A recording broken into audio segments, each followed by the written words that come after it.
So recently, I've been getting a lot of interesting questions from patients during new consultations. Specifically, what's the difference between you, a plastic surgeon, and a cosmetic surgeon? So, plastic surgeons spend 6 years of residency training focusing only on aesthetic and reconstruction surgery of the breast, body, and face. So, for 6 years, that's all I did. When I graduated from medical school, I knew that's what I wanted to do. So I had to make sure that I was in the top of my class, and I had to make sure that my board scores were at least in the 97th percentile in order to even be granted an interview into one of the less than 100 spots available in the United States every year.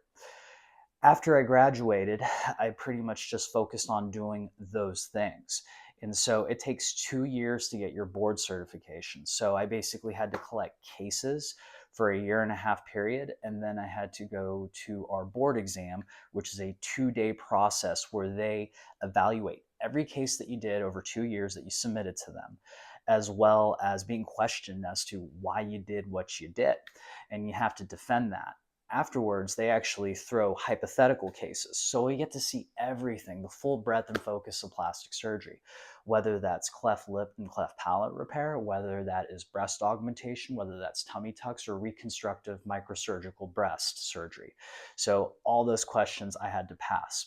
Once I received my board certification in 2016, every year I got to submit my cases to the American Society of Plastic Surgeons so they can see the types and numbers of cases that I'm doing. Furthermore, I have to take tests every year administered by the American Board of Plastic Surgeons. We call this continuous certification. So, these continuous certification tests that I take, basically, I tell the board, hey, I'm an aesthetic plastic surgeon. And they say, okay, this is the minimum requisite knowledge and the minimum amount of safety and ethics you must display to us in order to maintain your certification. Luckily, I'm far above that minimum and I meet those standards every year.